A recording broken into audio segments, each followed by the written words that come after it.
Personal issues can't be with us this evening. Thank you. And wanted to pass on his greetings as well and ask me if I could both introduce our speakers tonight and set you up for early next year. So if you'll indulge me for just a moment on a personal note, I am retiring after 43 years of combined military and federal civil service at the end of this month. So please keep your fingers crossed the government doesn't collapse, because I will be the typical triple dipper of military, civilian, pensions, and then Social Security. So I'm holding my breath for wisdom in Washington. Having said that, as we continue still to rebuild following the COVID years, I have provided General Gavan with a recommendation on who I think would be a good replacement for me in this position, though as long as we're here in the river region, I want to stay with the council. This person would likewise bring a connection to Maxwell, has a very deep Rolodex, but I don't want to get out in front of him on that. The key is, as you probably noticed, before he retired, he was chancellor here at Troy. I'm the chief academic officer at Air University, and it's my view that we need at least one person in one of these positions who is not spending 60 to 80 hours a week fighting the bureaucracy, because well, no one wants to do that. Fighting the bureaucracy, yes, 60 hours a week, but it also impinges on our ability to be more flexible and agile with this council and provide you with what we believe we should. And hopefully we'll get back to that, as some of our more senior members will remember of the time when bringing speakers in from out of town, actually inviting guests to dinner with them, showing them the river region. Well, that takes somebody who is able to have that kind of flexibility in their schedule. And with all due respect to my boss, when you work for a three-star general and something has hit the fan, she doesn't really want to hear that I'll deal with it later, but I have to go to the airport and pick up a speaker for the group, as good a boss as she is. So there will likely be more to follow there from General Gavan. As you know, of course, we have Dr. Jeremy Lewis on the other side of the connection, who's continued to graciously support the council. I've noted his festive background. I'm not sure that Washington is in a holiday mood right now, but we'll go with that.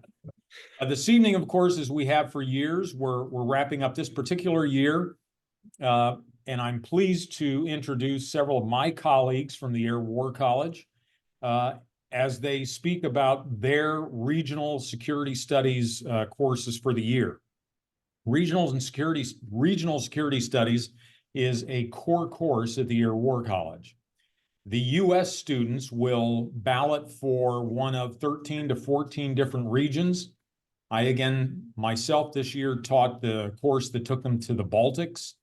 And then they will spend a couple months in relatively focused study on the region, the security challenges that are within that region, likewise posed to the United States, and follow that with a 12 to 14-day field study in the region, which then brings to life in an experiential manner what they have studied in the classroom. It is simply not possible to recreate that kind of learning in a climate-controlled seminar room out here at Maxwell Air Force Base.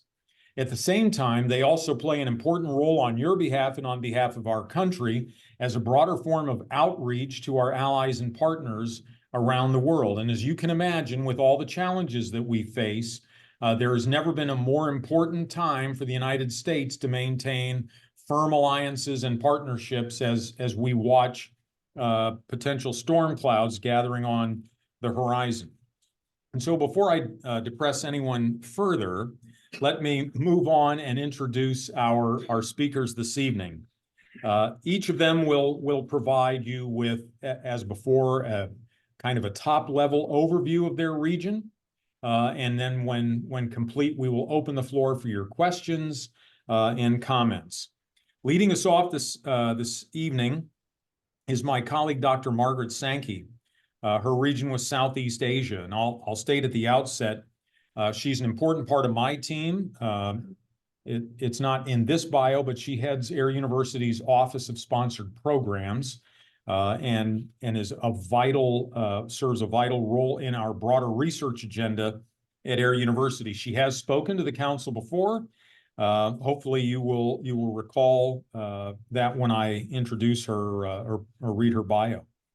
Dr. Margaret Sankey earned a PhD at Auburn University, small school just down the interstate from here, in European military history, and taught military history, security studies, and political science at Minnesota State, Moorhead, before joining the faculty and staff at the Air War College as the Director of Research and Electives.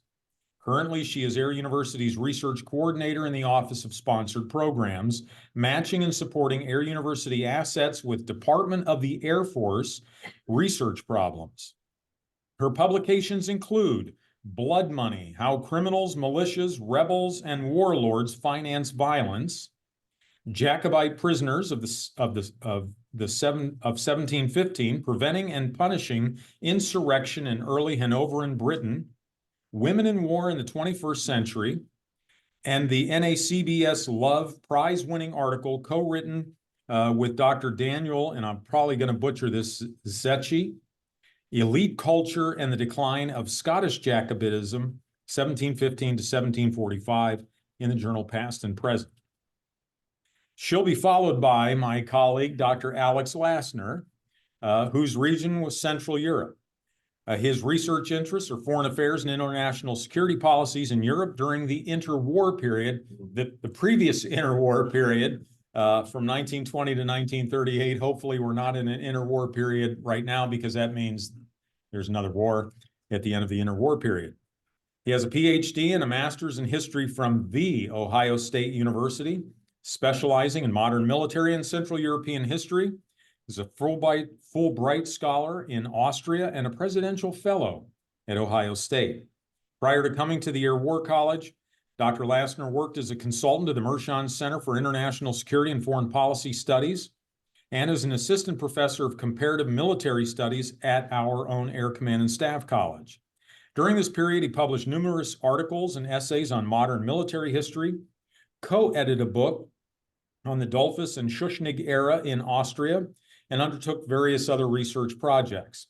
Dr. Lassner has lectured at major conferences in the United States and by invitation in Italy and Austria. Well, someone has to do it, Alex, and it's a hardship. It is, and I'm tearing up at the thought of the sacrifice behind that, and more than a little jealous. During the summer of 2005, Dr. Lassner taught courses in modern military history while a visiting professor of history at the International Summer School in Innsbruck, Austria.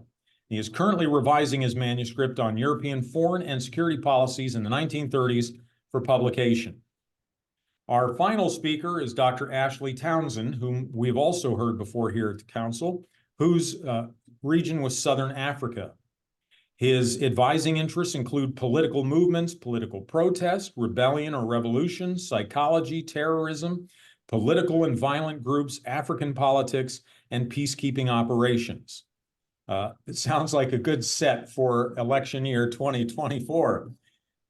His research interests include subnational political violence and political behavior, usually involving experiments and/or spatial econometrics. He holds a PhD in political science from the University of Illinois, a bachelor in political science from Sam Houston State University, and his experience teach at the university level was as assistant professor at Washington State University from 2015 to 2018. And from 2018 on, he has been an assistant professor here at the Air War College, and is the recipient just recently of several very large research grants, numbering into the hundreds of thousands. And that's quite an accomplishment for us at Air University. So we have a very diverse group for you this evening. You can see the backgrounds and the experience they bring to this.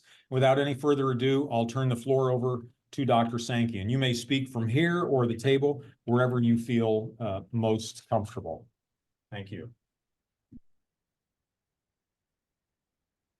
It's a pleasure to be back with you. This is always a highlight of my year, so I'm really thrilled to share it with you again. As Dr. Conversino said, we went to Southeast Asia.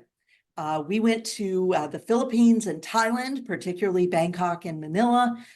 These are two major non-NATO allies in the region. You might think immediately of Taiwan, South Korea, Japan, but the Philippines and Thailand are two vital linchpins in our relationship with the economy, with the geography, with the region that is the focus of so much of our attention and potential for conflict. The really great news is people in Thailand and the Philippines love us. We were received with open arms. We were enthusiastically brought into their war colleges. We had great dialogue with our peers and colleagues. On the sort of slightly more sinister side, we were there during some serious preparations for conflict. In Thailand, they had just opened the big exercise Cobra Gold. And in the Philippines, we were right there with a front row seat as repeatedly the Philippine Navy was rebuffed violently with water cannons and dazzlers by the Chinese Navy as they tried to resupply Scarborough Shoals. So this was not only a fabulous engagement with our allies, it was a reality check.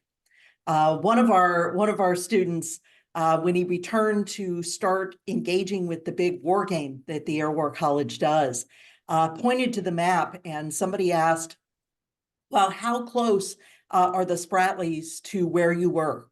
And he pointed at the map and he said 1 grid square. And it's true. As always, the best part of the trip is the students. I was dealt another hand of aces this year. I brought 2 of them with me. I have Colonel Jeannie Conlon. She is an Army officer, and she parlayed this trip and her research into an award-winning research paper on foreign military sales and how our allies choose the helicopters that they buy and how they're going to use them. We were also extremely lucky this year to have another great Leapster, the Language-Enabled Airman Program. These are people with native or near native fluency who are there to advise us on not just language, but customs to make sure that we make the best possible impression. And Major Joanne Whitlock was right there. So I'm going to turn this over to the 2 of them. They are dynamos, and I know they'll have an outstanding perspective for you.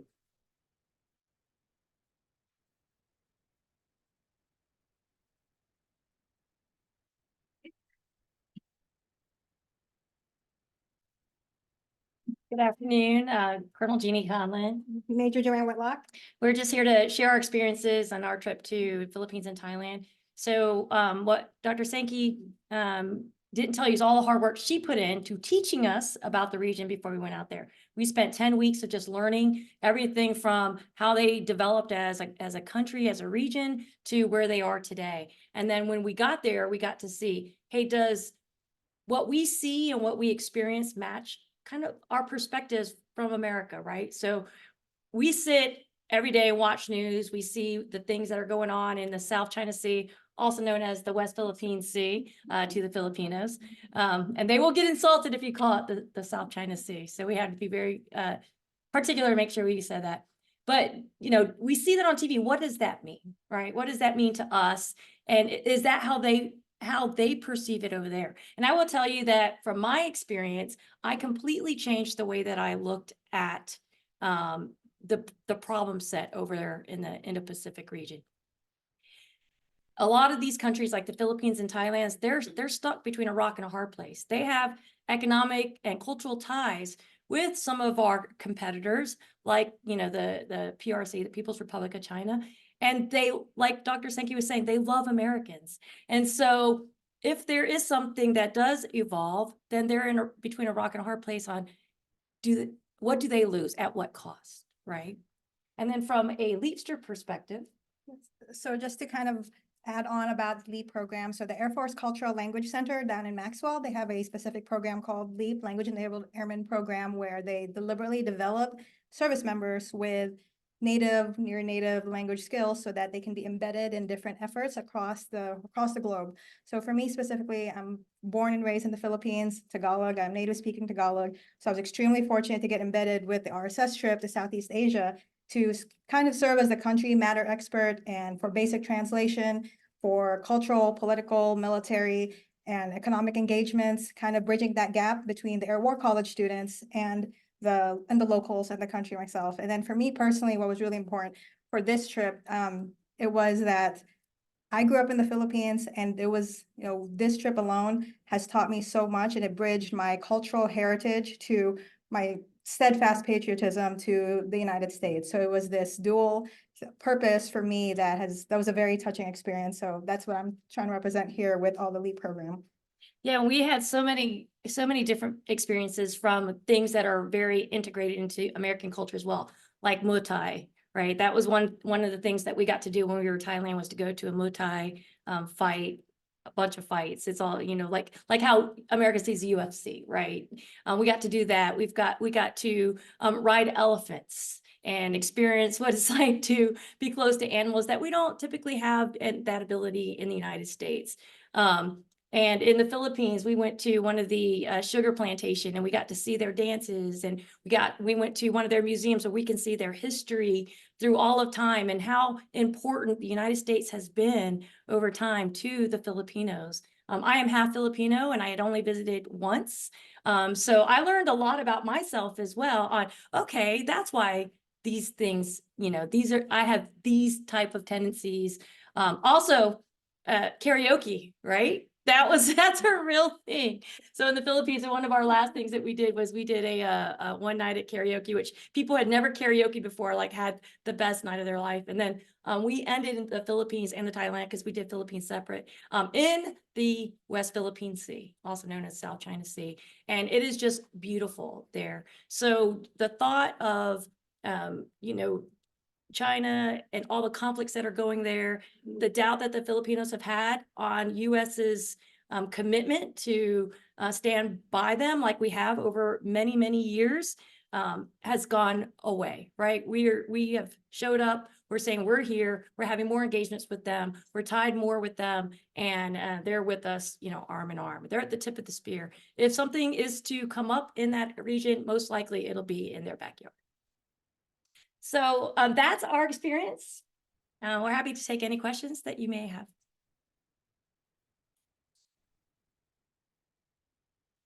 Yeah, Okay, we'll save perfect. questions for the end. Let everybody digest everything.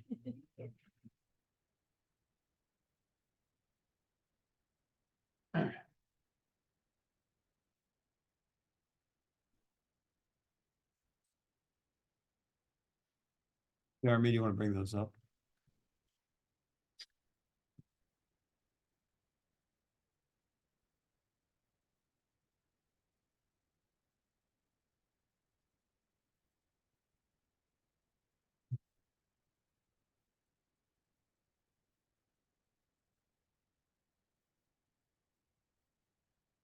All right, forward one slide, please.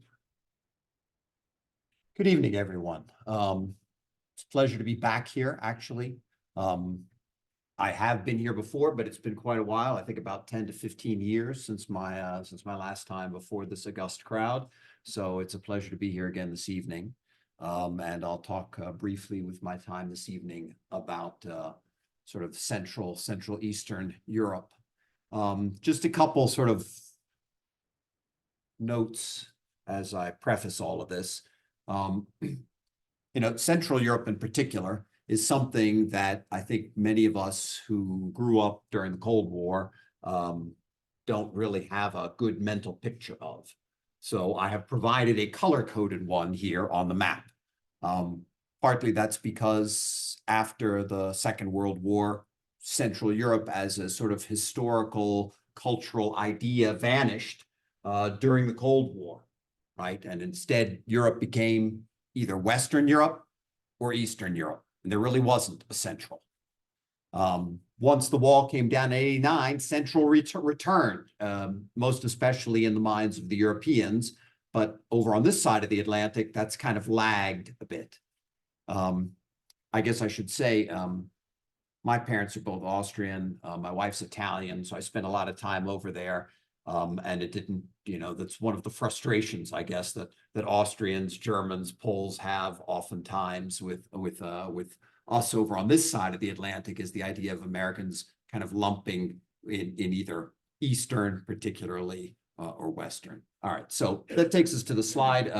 Just briefly, the wall comes down in '89. We have something called Central Europe again. The questions that arise in the United States after the wall comes down have to do with, what is America's role going to be in Europe? What is going to be the role of all of these countries that used to be part of the Soviet Union now that the wall is down? Next slide, please. And it didn't take long for the answer to begin to arise. Most of the countries that had been previously part of the Soviet Union and lay in the sort of European areas and the Balkan areas of Europe began to drift toward the idea of entering NATO, the North Atlantic Treaty Organization, founded after the Second World War, and as well the European Union. And so you can see here, this map I threw up there, that's the color coding of NATO ascension that took place after the wall came down in '89, right? So, right, you can see that the first wave of ascension is going to be East Germany, right, which joins West Germany. And I can tell you, I was in Italy right after that happened, and the Italians were not very pleased with that series of events. It caused a lot of anxiousness. Then once we get into the second wave, 1999, we've got Poland, Czechoslovakia, which then breaks up and becomes Czech Republic and Slovakia and Hungary, right? And thereafter comes Romania, Bulgaria, the Estonia, Latvia, Lithuania, and then down into the Balkans. The accessions have continued, well, and perhaps will continue into the future. We'll see, right? But let me just say, as a big, broad stroke, those countries' ascension into NATO was, from a European perspective, about their immediate security, right? The Poles, for example, I think the Poles were the great poster child here after the Cold War.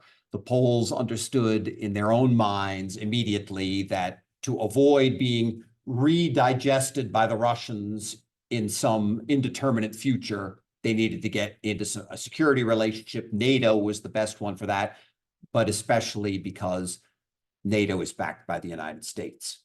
And a lot of these other countries felt similarly, with certain provisos and historical differences, which we can get into in Q&A if we want to.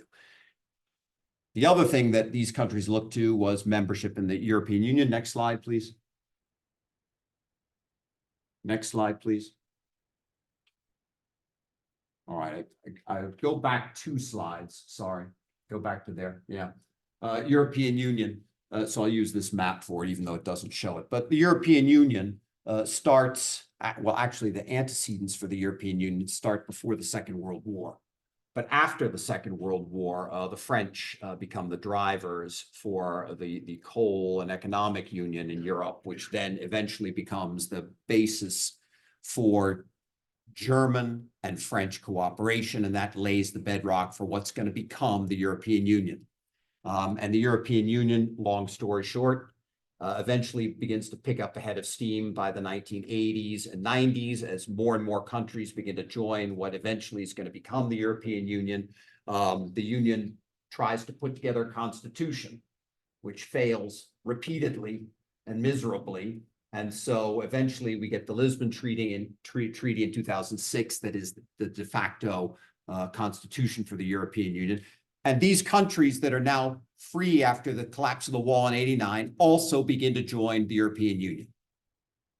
Now, we've talked about the fact that these countries themselves want security. The United States is, by and large, pleased to see them join NATO and the European Union as a way to integrate them into democratic, stable, capitalist economies. But there's one country that's not all that happy about this, right? And that country is the the gray country over here, right? Russia. Now go ahead to go forward to one more. Yeah, there we go.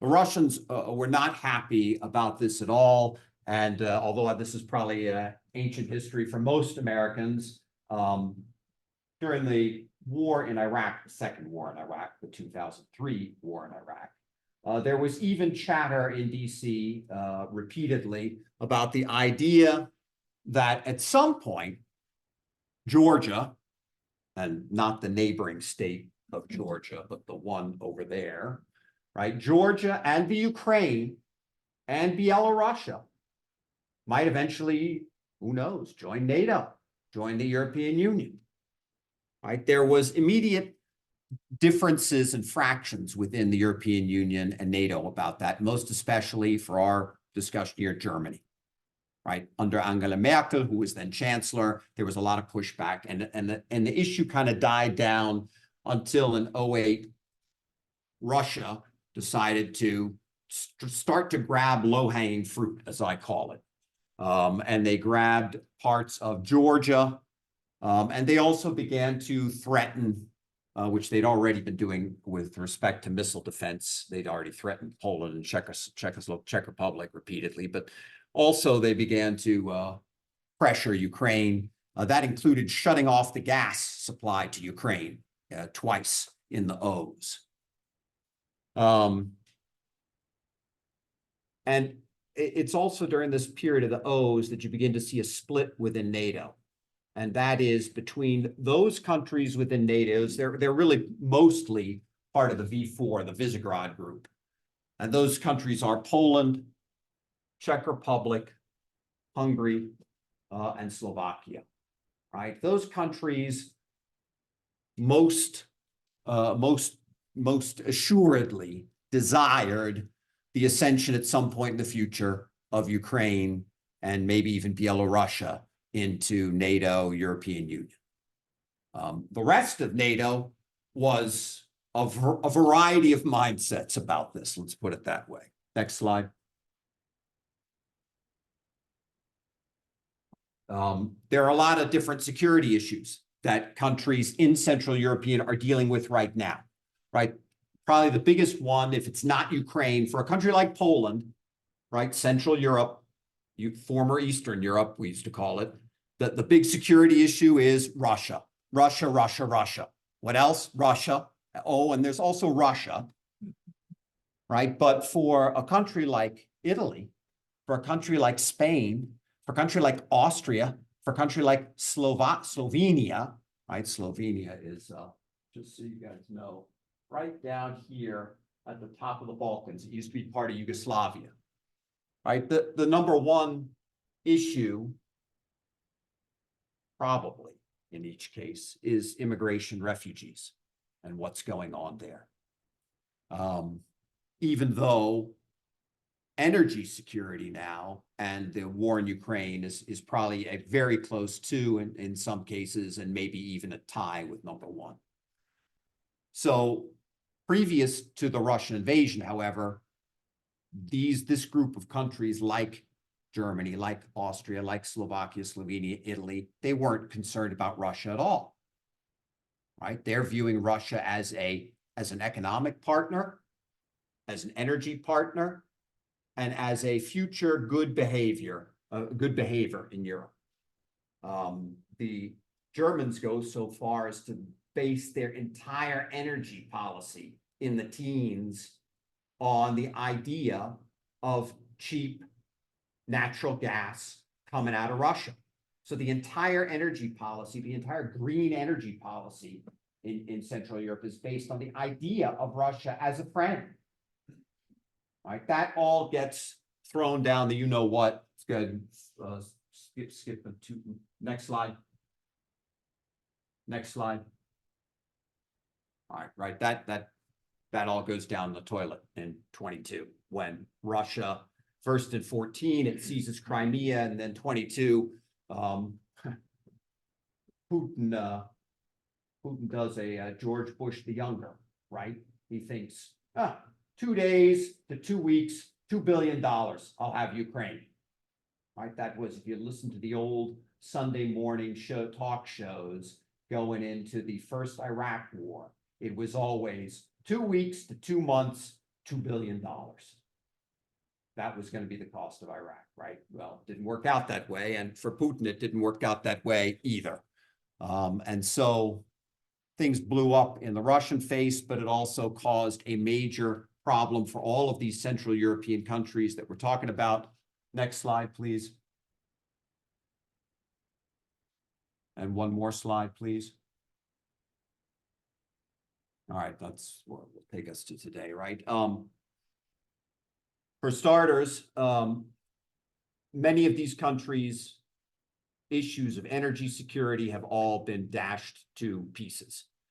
Probably the most profoundly impacted by the war in Ukraine and Central Europe is Germany with respect to energy security, but many other countries are close behind it. These countries are having a very difficult time politically internally viewing Russia as a permanent hostile enemy, even despite what's been going on in Ukraine. We can talk about how bad that is on the Q&A if you want, but we're talking roughly on either side in Ukraine, probably around some, again, no one knows the numbers here, so these are all hotly contested. But on the Russian side, realistically, it's probably somewhere between 400,000 and 650,000 dead and wounded.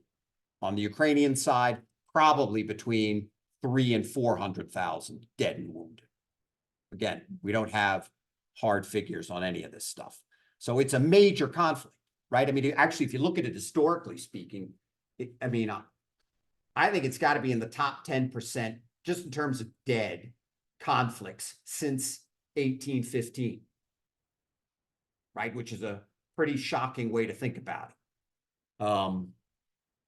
So all of these countries now have a serious new security issue that they've not dealt with intellectually prior to 2022. As a matter of fact, I would just sort of throw out there, and I know I'm running out of time, that the Germans, used to laugh at the Americans when the Americans would berate them for their energy security policies, right? Would laugh at the UN, at the Americans, would laugh at whatever forum it would take place.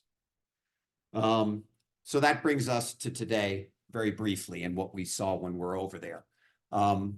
That split that I mentioned is still very visible in Europe. The Poles are rearming like crazy. They are buying kit from all over the world, wherever they can, backlogging it, stuffing it in, and expanding the military exponentially. Latvia, Lithuania, Estonia obviously are extremely concerned and doing what they can, but they're tiny countries and they are up against real limits. Plus, they also have in some cases, very large Russian minorities living in. Other countries in Central Europe that we're talking about, are kind of with NATO, but not fully with NATO. So Germany is with NATO, but just this week, the socialists in Germany said no to a whole variety of security suggestions with respect to Ukraine, right? Which again highlights the splits domestically. And that really goes for just about every European country that's not part of that front line cadre, right? Poland, Latvia, Lithuania, Estonia, and then partially Hungary, partially Slovakia, partially Czech Republic. And so where we're going to be in the future, we don't know. In fact, these countries, I think, for example, if the war simmered down tomorrow, I think the Germans would go back to being friends with the Russians if they could overnight. I don't think this is anywhere near strong enough to dissuade them. Other countries like Poland, they're not going back to anything. They're going back to, we'll build our own wall, but this time to keep the Russians out. With respect to the rest of Central Europe, I think the ball is still in the air and everybody is watching events pretty closely to see where they're going to go on that. There is general going along with the United States. The United States' policy is a very careful one over here, obviously. to prevent some sort of wild escalation, which might result in something we, I think, all really would not want. And then we see some strange behavior on the parts of the French, who, along with the Estonians this week, have been talking about ground troops in Ukraine in order to, quote, free Ukrainian troops to go to the front line. Now, we can talk about that in Q&A too, if you want to talk about what exactly that means, but I'm going to wrap it up there for purposes of time and say that this is still an extremely dangerous and volatile situation. Nobody knows what's coming 1 week, much less 1 month in the future. No one has a crystal ball on this. So it is probably one of the most, if not the most serious security issue at present going on. Thanks for your attention, and Ashley, up to you.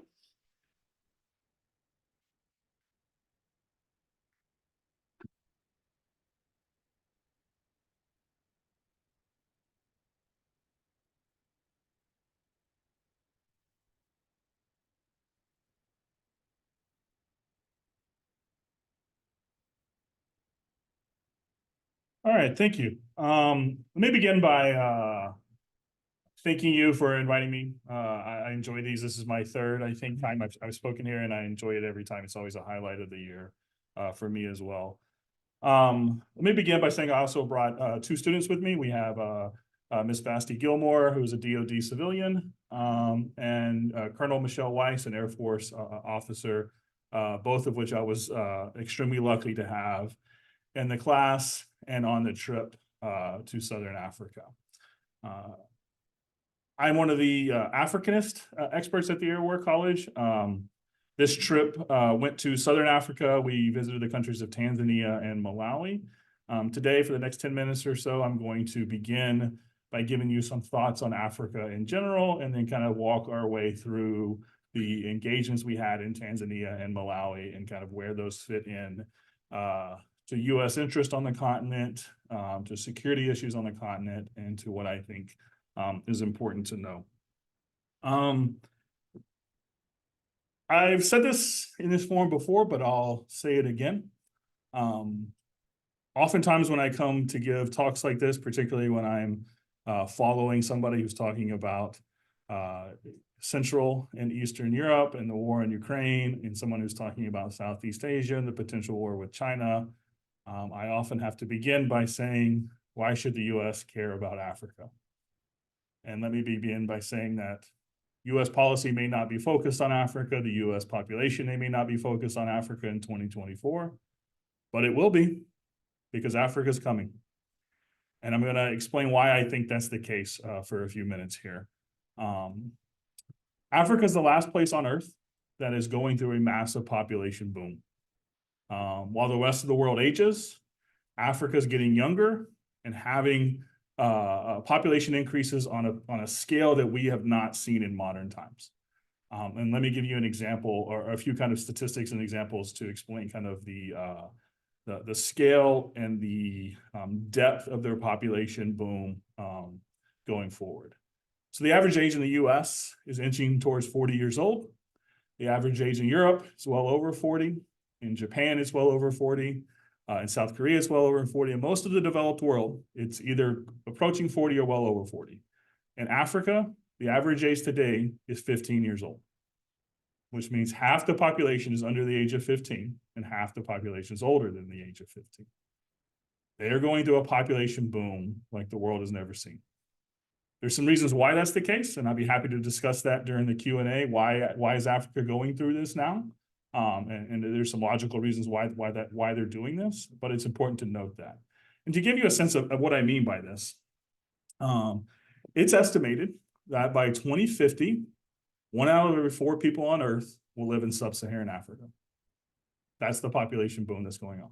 25% of the world's population will be in sub-Saharan Africa by 2050. The 10 largest urban centers on Earth will be in sub-Saharan Africa by 2040. In 15 years, the 10 largest cities on the planet will all be in sub-Saharan Africa if the trends continue the way they're going now.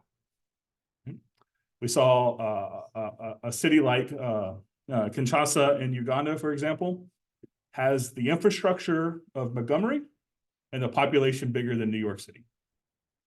right? It's got 22 million people there, and it's got less paved roads than than operate in the city of Montgomery.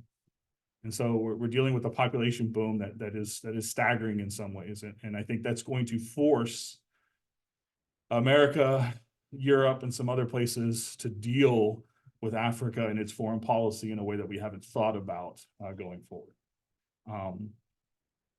So that's the one major, or one of the major kind of security concerns on the continent today. The second, I would say, is that Africa is increasingly a place in which this new era of great power competition is playing out. So this struggle between the US and Russia, this struggle between the US and China is not only happening in the South Pacific and in Europe, it's happening in Africa as well. It's happening in Africa for specific reasons that I'm happy to discuss during the Q&A, but I'll give you a couple of examples as we go forward.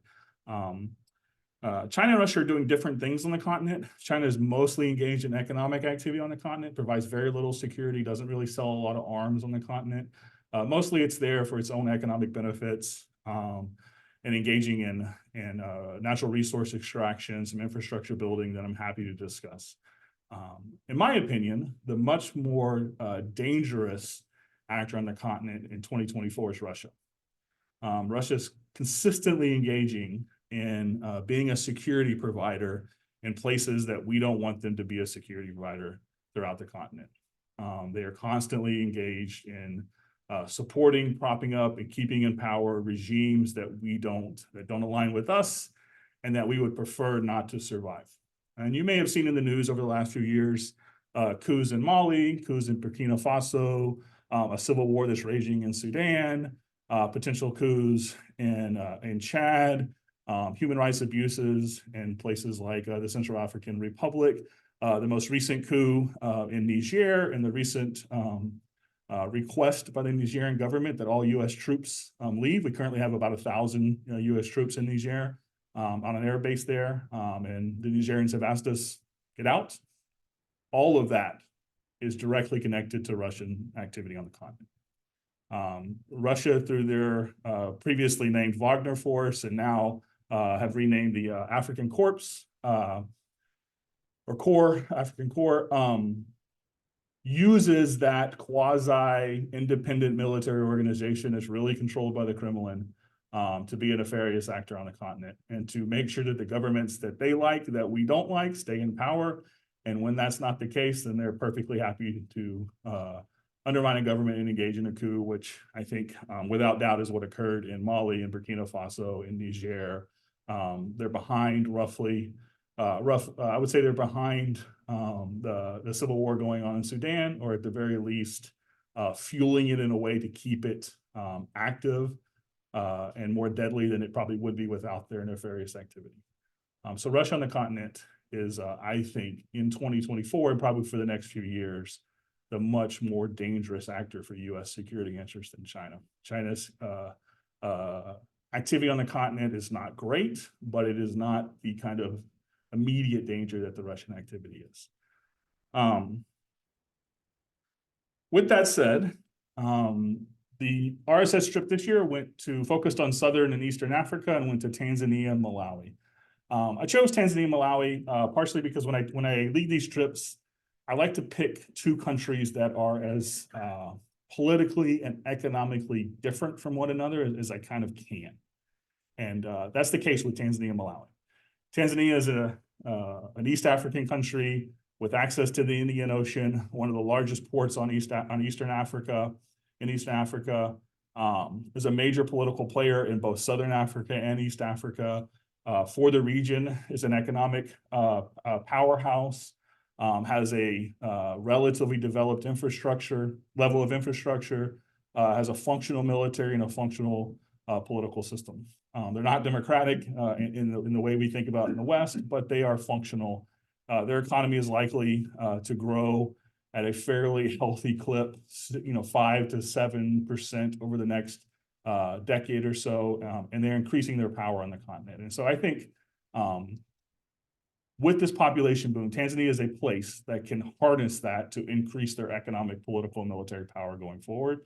And I think the population boom in a place like Tanzania can be beneficial to them. Malawi, on the other hand, is one of the poorest countries on earth. Depending on how you rank it, it is either the poorest country on earth or definitely in the bottom 5.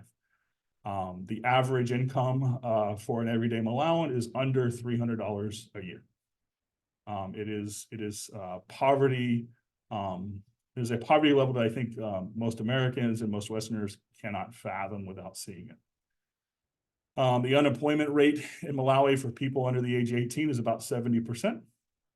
And the Malawian average age is even younger than the rest of Africa, and their average age is just over 15 years old. So walking around in Malawi, my students can attest to this. For every person you see over the age of 60, you see 10 children. And so the population dynamics there are skew very, very young. In Tanzania, we began our trip by spending some time in Dar es Salaam. We visited with the Tanzanian People's Defense Force. We went both to their headquarters and to their national college, got briefings and understanding about how they see the security environment in the region and how they see the growing influence of Russia and China on the continent. We also spent some time with what's called Yahweh, which is a young African leaders organization. It's run by the State Department. We met with 3 young African entrepreneurs in Tanzania, 2 of which were running tech companies, 1 of which was running kind of an HR style company. These are individuals who went to school and were trained by the US State Department and are now doing business back in Tanzania. One of them was fascinating. She spent a decade or more working for a tech firm in China, and then about 5 years ago left China and started her own tech firm there in Tanzania. And hearing her discuss why that was the process was one of the highlights of the trip. We then transitioned over to Zanzibar, where we did some cultural tours and toured some ecology sites. Then we spent some time up north in Arusha, where we met with the East African community. There we were able to meet the East African community. You can think of as kind of the regional organization, much structured, much like a combination of the EU and NATO for East African countries. And there we were able to have a several hour-long meeting with the defense attaches to the East African community from Uganda, Rwanda, Kenya, South Sudan, the DRC, and Tanzania. So we sat around with a bunch of colonels and generals from each of these countries and listened to them discuss the security issues in their region and how they see Russia and China and US playing a role there.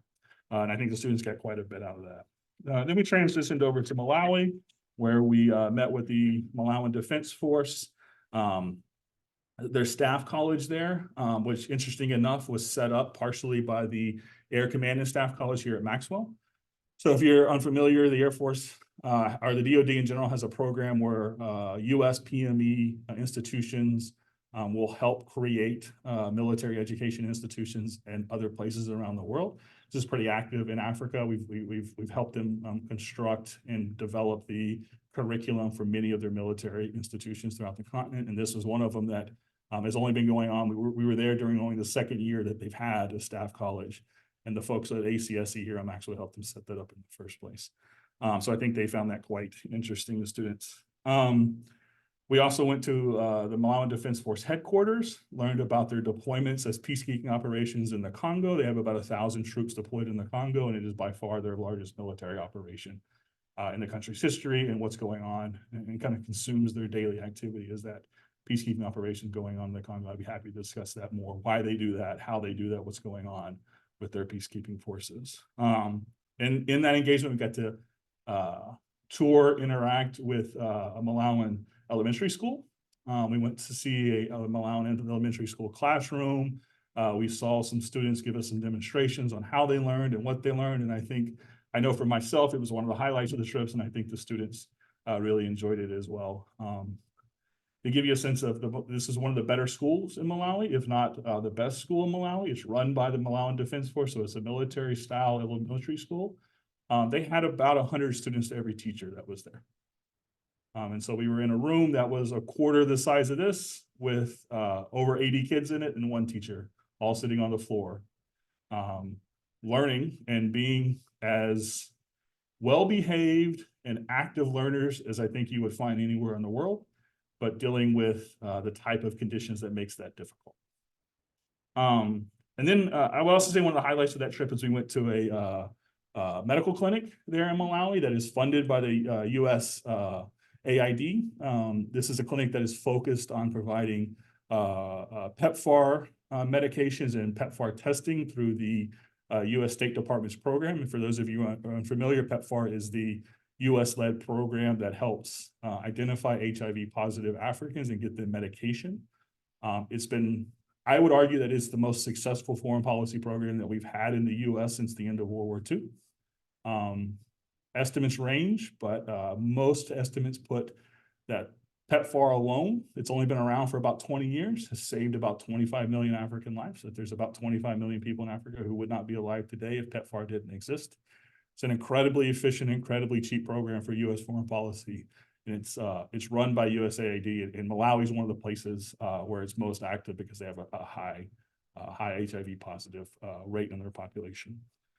But we asked them, you know, what is the number one thing that you deal with on a daily basis? Is it PEPFAR? Are you dealing with tuberculosis? Are you dealing with cholera? What are you mostly trying to deal with here? And the answer was uniformly and quickly, no, it's malnutrition. That we are just trying to oftentimes keep rural people alive by giving them enough food, and that we have that is the thing that we diagnose most, and the thing that we diagnose daily. And I think our students learned quite a bit by seeing how that process works and the importance of a program like PEPFAR, which is, I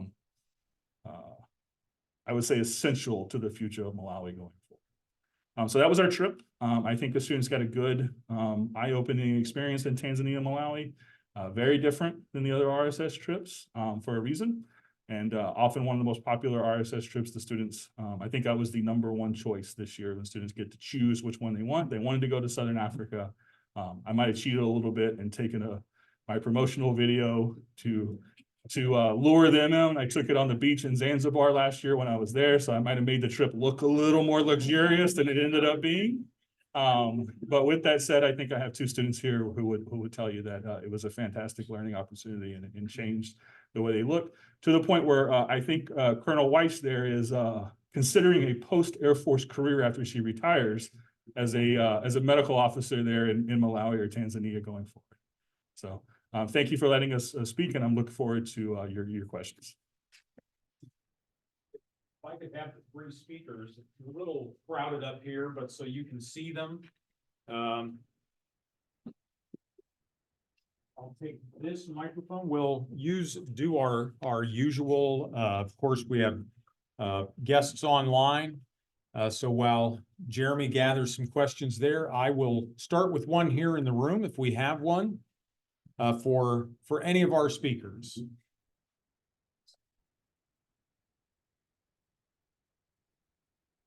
Sub-Saharan Africa has been lucky, if you will, in skipping several generations of technological development. They didn't have to bury copper cable or fiber optics. Gone almost directly to a wireless situation. And with a young population, how is that affecting that young population, and how do you see them using that capability? So I think you bring up a good point, and I absolutely agree. I think Africa they skipped the hardwired part of the kind of modern use of technology. For example, Nigeria in 1996 had about 5,000 phones in a country of 100 million people, right? Now it has over 200 million phones because of the advancement of wireless technology. It has almost no more, it probably has fewer hardwired phones, but the advancement of wireless technology did that. Is this microphone on? That one's for Zoom, and the other one's for. I'm gonna use Will we get any feedback? We use, no? Okay. They can't hear you. Yeah, sure. Sorry. So I think you're absolutely right. Africa has skipped that. And I will also say that Africans use wireless technology, particularly younger Africans, at a much faster pace than even American young people do and European young people do. I've sat on the side of the road out in the middle of nowhere and watched an African sell his entire crop on his phone, get paid on his phone, and walk away from it because someone's coming to pick it up in 2023, right? And so their level of mobile banking, mobile financial transactions far exceeds the West and far exceeds the US. there's a lot of advantages to that. The speed in which they can do things financially is faster than us. It also has some fallbacks as well. The reason we don't do it as quickly over here is because we have a lot of financial checks and a lot of financial regulations that track money to avoid corruption and avoid potential bad actors. And that is absent in the African financial system. I don't see a revolution in African manufacturing of these things going forward anytime soon. I still think that that's going to be driven in South Asia and in Eastern Asia. But the use of technology in Africa is substantially outpacing many of the places in the West. Jeremy, any questions from your end?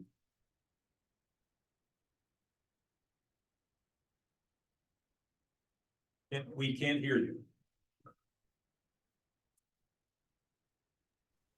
Okay, now we're Now we can hear you. back on Yeah. voice. Thank you. So going back to the first presentation by Dr. Sankey, so what naval resources or air assets do the Philippines and Thailand have of their own to cover the West Philippine Sea and compete with China, other than, of course, the US intelligence assets? I remember about 3 weeks before Benigno Aquino was assassinated, he gave a presentation at the college I was teaching at in Massachusetts and was explaining the value of the Philippines for covering a vast area of sea with air surveillance for the US. But what of those? How can those countries compete with China?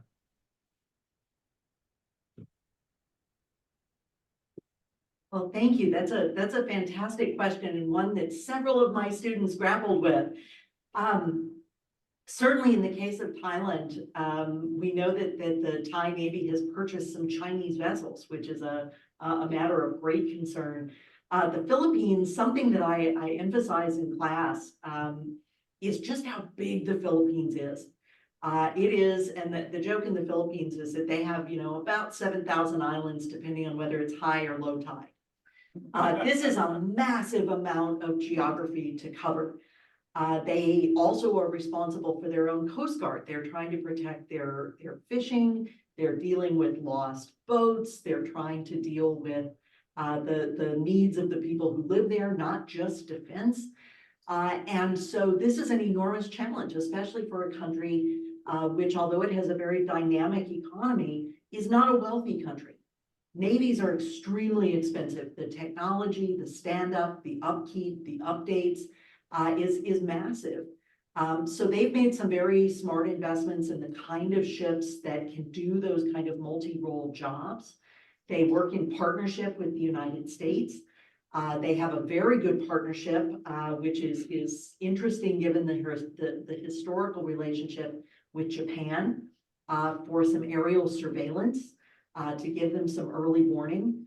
They use the US developed over-the-horizon backscatter radar, which was actually designed for our war on drugs, but it turns out it works just fine for early warning of Chinese ships.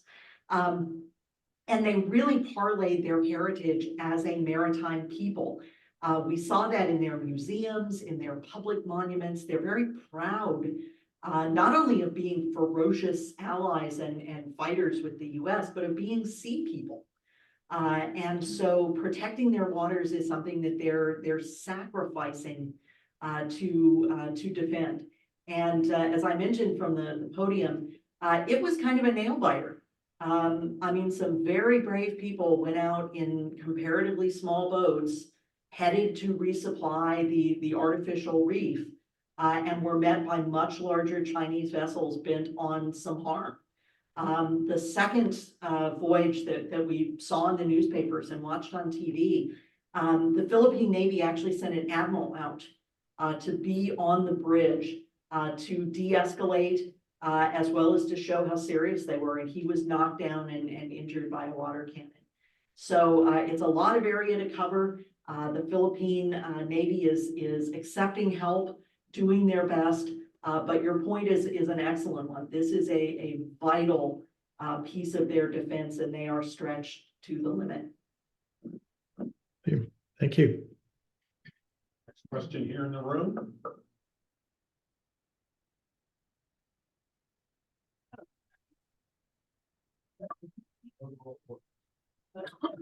Dr. Lassner, could you explain what you meant, or would you further explain the French and they helping the Ukrainians or bring the Ukrainians for fighting? Sure.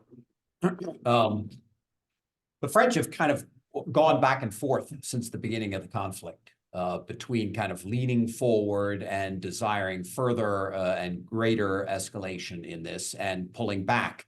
And, you know, this is a subject of some discussion at the War College on a daily basis, but as best I can figure it out, this has to do mostly with domestic politics in France and the position of the United States, which is to say Macron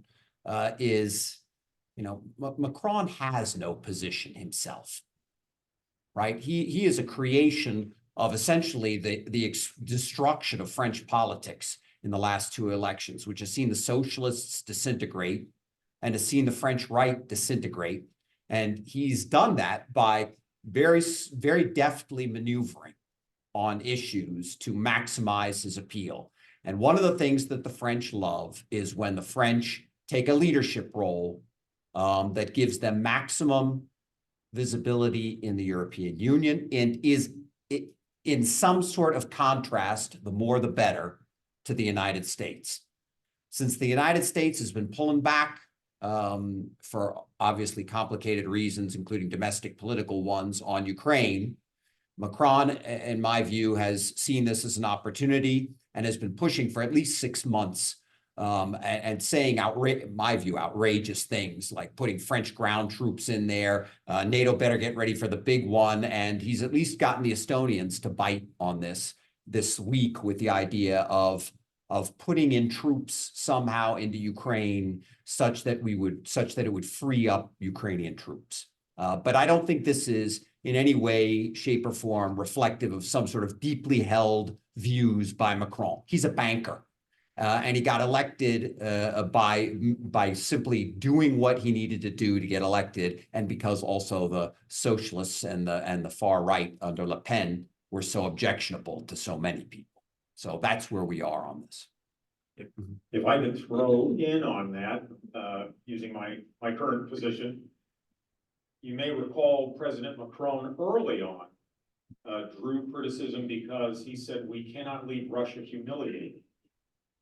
Now, of course, why would a French president talk about not wanting to leave an otherwise large, powerful country humiliated on their border? Because it's precisely the situation France found itself in the 1930s as the World War I settlements began to disintegrate. So he's as Dr. Lassner has pointed out, he's playing a certain kind of political game here, but just below the radar, now taking place across Europe as well, are reports coming from a variety of intelligence agencies now of physical acts of sabotage, arson and attacks on infrastructure, on transportation, attributed to Russian agents who are now seeking to cause some havoc in Europe and possibly slow down those weapons deliveries. So again, while we hear these kind of comments and think them through, the potential for escalation is there, and hopefully these politicians, while making such statements, at least at some level, keep that in the back of their minds. But he's done quite a trip on his stance over the last 18 months, I'd say. Sorry, Jeremy, now back over to you. Yeah, thank you. That was informative too. So for Africa, the question for US policy, I suppose, is whether we're using smart power. Have we got the balance right between civilian aid and military assistance over the last 30 years? I appreciated the remarks about the PEPFAR program. So this was an unexpected and enormously costly and successful program against AIDS in Africa. But we also have the Hyde Amendment. So the US is not in the business of birth control and providing abortion. So we have mixed policy on that side. We've had, what is it, 100,000 African troops trained by the US in the last 20 years or so. You would know better than I. But is our mix of civil aid and military aid going in the right way, or are we losing ground with these Russian interventions in Africa? So thank you for the question. And it's a good question. I would say that we have not got the balance right. I think we have been, our policy towards Africa, particularly in the Sahel region, where Russia is active now, most active now, has been far too militarized. And it has been focused since 9/11 on terrorism operations, on coin operations, on trying to stamp out violent extremist organizations in the region, which is important, but has not brought forward any type of stability in the Sahel region. And I think, particularly in the Western Sahel, it's destabilized quite a bit of the region. The rest of Africa, as you move further south, I think the balance gets better because the states get stronger. The problem in the Sahel region, and I think something that we focused a little bit too light on, too little on, is the capacity building of the state. And as we have taken out our ability to help states build capacity, as we've defunded State Department programs, removed democracy institutes, defunded USAID over the last 20 years, the African states have suffered as a result of that. And so we've turned to the military time and time again to do things in sub-Saharan Africa that 30 or 40 years ago, the State Department was doing. And I think it's become too militarized. In the Sahel region where Russia's really taken hold, I've interviewed former people who have fought in those extremist groups, and time again, and you can read about these in multiple reports, they're not Islamic fundamentalists. They're not joining the Tigray groups or the different groups throughout the Sahel, the ISIS groups and the Al-Qaeda groups, who've all been there for a long time and are just calling themselves ISIS and Al-Qaeda now to rename themselves, but they've existed prior to 2001 in most cases. But the individuals are not joining these groups because they fundamentally believe in their cause. They're joining these groups because they have to feed themselves and have to feed their family, and they exist in areas where farming at the kind of local subsistence level is no longer possible. And these groups offer the ability to have a job. And it's a jobs program more than it is kind of a ideologically driven individual at the individual level. So people are not joining these groups to overthrow states. They're joining these groups because they have no other option. And I think our focus on these groups and not on the underlying cause of why people are joining them that allowed them to get the power that they have now was a mistake and continues to be a mistake. And Russia's taken advantage of that. So these groups have grown in power and destabilized regimes, and then Russia comes in and says, we will provide the regime security. We don't have the qualms that the US or the French have of really slaughtering civilians while trying to attack these groups, and therefore we can provide security better to you. You just have to align yourself with us and not with the US. Russia, that's the platform that they sell when they come in to Mali, to Burkina Faso, to Niger, is that with Russian training, and we can provide security where the US cannot. They don't actually do that in any form or fashion. What they do is exploit the state for everything it's worth, really indenture the state to them and make sure that the state is in Mali and in Burkina Faso and in Niger and in Chad and Central African Republic and probably in Sudan.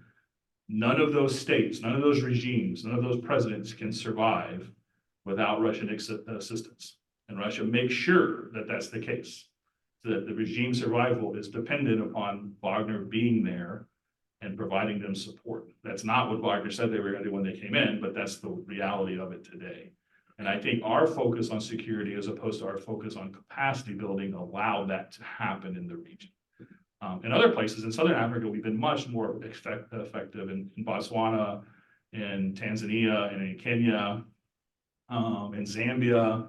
We've been much more effective at developing strong states that have been able to resist Russian infiltration because they don't need Russia to survive. They can do it on their own. And I think that type of model needs to be what we try to do going forward. Sounds like. Thank you. Yeah. Other questions here in the room? Great. Well, I'll come up here first and then we'll get you on the next round. Dr. Townsend, this is just to piggyback on your comments in Niger. So in 2016, I was actually deployed to Niger. I was the first logistics officer for Air Base 201, which is, to everybody, it's the largest Air Force construction project. But now, at the time, we had a 10-year lease with the country. And you were talking about how we are now being kicked out essentially from that. How has that set us back? How does that set back United States effort in that region? That makes Russian. It is. That's Yeah. sharing the defect. So it's so it's quite troublesome that the largest U.S. Air Force construction project ever is now shared with the Russians. It's shared with the Russians because the Nigerians essentially told us to get out. And we negotiated a kind of very loose and very unstable, can we stay a little longer as we figure out how we're going to get out, agreement with them. And as part of that, they put Russian personnel on the base as well. I don't think we'll stay in Niger, and I don't think we have any idea how we're going to deal with the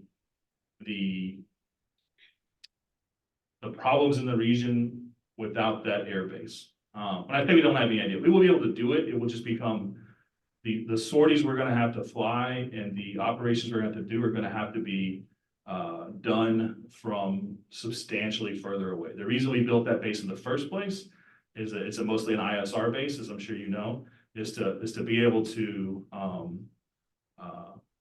have relatively close reconnaissance missions across the Sahel to monitor the different fundamentalist groups that arise there and all the migration issues that pass through there that go up to Europe. And without that base, because we're no longer gonna be able to fly into Mali, into Burkina Faso, I'm not sure Nigeria is going to continue to have us, and to the east, we're not going to have access to Chad or Sudan or Central African Republic. I think we're going to have to end up moving things and flying them out of Europe all the way down there, which means we can't fly over Nigeria, so it may be Morocco that we go through. So I think the airspace problem becomes incredibly difficult without Niger, because Niger is a huge country right in the middle of it, so it allowed us to do a lot of things. As we lose access to that, my thought going forward is we're going to drastically decrease our operations in the region and focus our attention elsewhere, because it's going to become too costly and too hard to continue what we've been doing going forward. For the last 10 years or so, we've been the intelligence and air operations part of the mission. The French have mostly been the troops on the ground. The French are gone now. They were kicked out of Mali before we were, and they were kicked out of Niger before we were. And so the UN missions and the French missions are also pulling out of the region. I think the region is headed for instability going forward. And I think our interest in the region is waning as well. So I'm not sure we're gonna have a pathway forward. I'm not sure we even really kind of want a pathway forward. Okay, Jeremy, back to you. Right here. For Central America, Central Europe, my phone rang just at the wrong time there. For Central Europe, I agree that this is a problematic part of European identity. I even, at a conference in Poznan, Poland, I mentioned Central Europe to a Polish person outside the conference, and I was treated to a diatribe partly in English on Poland being the country of Eastern Europe and not in Central Europe, please. So it's a complicated identity, I agree. So what are the divisions in Central Europe that will affect the growth of Russian influence going forward? We know the Poles have a long history of suffering at the hands of the Russians. What about some of the smaller countries? How are they going to react over the next 10 years or so, assuming Russia gets a permanent foothold in southern and eastern Ukraine that cannot be dislodged? How is it going to change the calculations for them? I think that that's going to vary, obviously, country to country. I mean, we already know, for example, that Hungary has been flirting with Vladimir Putin for some time. Now, partly that was because, yes, well, so everything in Central Europe, it turns out, is also incredibly complicated. The Hungarian, just as an example, right, to highlight the question you're asking, because you could do a dissertation on this, but in Hungary, for example, there is an incredibly developed, I would say, xenophobic, more than a little racist, heavily Catholic identity. And the Hungarian right, including their current leadership, has been endeavoring to protect and promote that for over a decade now. And that brought them into conflict with the European Union. Brought them into conflict with the European Union because of the refugee immigration issue. So to take Ashley's point, I remember the first time I saw a map of African demographic explosive growth. It was in Budapest in 2005, because the Hungarians were looking at it. And the Hungarians were saying to themselves, where are all those people going to come? And they were deducing that they were going to come up to Hungary. And so the Hungarians, when the refugee streams in the teens, and then especially in 15 and 16 exploded, the Hungarians went and did something that made everybody's jaw drop. From a country that had been behind the wall during the Iron Curtain, they went and started building walls. And the walls this time were meant to keep out migrants, refugees, and they were barbed wire and razor wire walls, which no one in Europe would sell to them. They went to the Chinese to buy them. And then they were backed up with the military might of the Hungarians. This brought them into conflict with the European Union, which wanted everybody to equally. There's laws within the European Union about how the European Union should resettle migrants and refugees. And the Hungarians' argument was, well, these are not refugees. These are all migrants, therefore we don't have to resettle any. The European Union disagreed. The European Court disagreed. The Hungarians said, screw you, we're still not doing it. And that led them to getting loans from Putin and the Russians in order to spite the Europeans. So the Hungarians have kind of slid into a little bit of, I would say, a little bit of a, distant Russian orbit. Moreover, the Hungarians view the populations in Ukraine on and around the Hungarian border to be Hungarian. And therefore, they are loath to do anything or have anything take place in Ukraine, which draws them in. And so they end up playing policy cards that retard and disrupt NATO and the United States' actions here. For example, you can't move any kinds of munitions or equipment into Ukraine through Hungary, right? The Hungarians will not allow that. So going forward, to take your point, I see that if the Russians are able, as I think they probably will, to break off a fairly significant part of Ukraine, And whether that becomes a kind of frozen conflict or whether it eventually gets settled or whether we have, you know, Korea in Ukraine is anybody's guess. But if they manage to do that, I think what you're going to see is some of these smaller countries like Hungary, like Slovakia, begin to play both sides against the middle, and they will become much more unreliable NATO allies, although I think they will still stay within NATO and the EU for the short to midterm. Whereas I think the Poles will only become more aggressively paranoid, and you're not really paranoid if they are out to get you. And as the Poles expressed when the Russians rolled in to Crimea in 2014, they are out to get us and they're coming to Warsaw next. So I think the Poles will remain a very staunch, reliable one, as will probably Estonia, Latvia, Lithuania, especially if we begin settling battle groups as the Germans are doing right now in those countries. I think you're going to have some slipping in the center there where Hungary, Slovakia, where Hungary, Slovakia, and Czech Republic are concerned. Does that answer your question? Thank you. Thank you. We have time for one more. Scott, did you? If we have one more?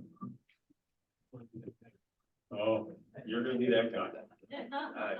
My question is also for Dr. Lassner on Ukraine and on weapons shipments and military equipment. My understanding is the UK just recently either lifted or eased restrictions, and they're allowing the Ukrainians to now use their weapons on targets in Russia. And I think we still have that restriction. Now that they've broken that seal, do we have to rethink our policy, or what are all the things that you think about when you consider that? Thanks.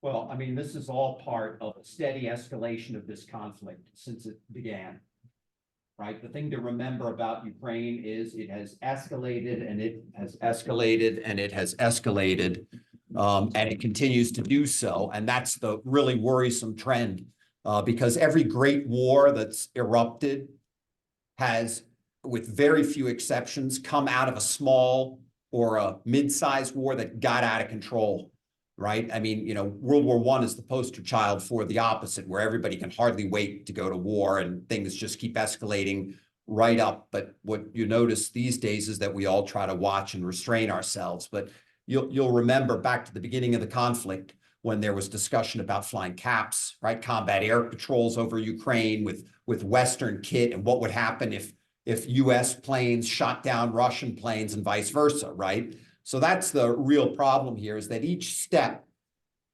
that draws the West into a situation where there's going to end up being some sort of direct confrontation, things become more and more difficult in terms of where the next escalation will reach, right? Isn't, you know, how bad will Vlad and his gang view Western munitions that can start reaching into Russia being given to the Ukrainians, and the Ukrainians, in fact, reaching into Russia with them, right? Mark just brought up the rumors that have been going around this week. Maybe they're more than rumors, of the Russians trying to infiltrate and blow stuff up in Europe. You know, if this is going on, this is another major escalation. I think the idea of Estonian and French combat troops would be a fairly significant escalation and a really scary one. I think the fact that the Ukrainians get stuff and start hitting stuff in Russia, that is going to be an escalation of a significant, the Russians are going to view that as a significant escalation. And they will creatively search ways to kill and destroy things in the West that will, they hope, try to push us back from doing that. And, you know, I mean, here's the problem. You know, what is the US goal here? Right? This is the thing that slid all over the place, nailing what that goal is. I mean, by the goal that we began the war with, we've already met and exceeded all those goals. Right? The goals at the beginning were to prevent a clean win by the Russians, to weaken the Russians. That was the way we phrased it. Weaken the Russian, which I'll admit is a squishy kind of thing, right? When do you get to the Tootsie Roll center or the Tootsie Bot? When are they actually weak? You know, by anybody's measure, I think 500,000 dead and wounded is weakened. Moreover, two things have happened, which are to our great benefit, which we did nothing actually to earn. And that is Finland and Sweden dropped neutrality and entered NATO. And here also, NATO has become much stronger. Countries are meeting the 2% minimums, exceeding the 2% minimums for defense investment and such. You know, there's a point where you could make an argument that the US should take its win and go instead of pushing things to an escalation that might get out of control and lead to something far less satisfying down the road. But again, to your initial point, this is part of a broad escalation that has been the motif since the beginning, and it continues apace. Well, on that Happy note. happy note of uplift, optimism, Costco has beef jerky on sale, bottled water and generators. First of all, I want to thank our friends here at Troy for once again opening the facilities and taking such good care of us. To Dr. Jeremy Lewis there with the nation's capital looming behind him. If ever there was a merging of a dumpster fire and a clown show, I think that's it. Not Jeremy, but what's behind him. And then, of course, to our speakers, my colleagues, you can see it's just such a privilege to serve and work with them and others like them each and every day. And all of you, thank you for attending tonight. Thank you for your patience with us this year. I will not get again in front of our council president's skis on what we're looking forward to in the next year. But I know if he were here, he would likewise express his deep gratitude to you for your support of the council tonight and in the past, and of course, going forward. So with that, we are adjourned. Thank you. Drive safely home and have a good evening.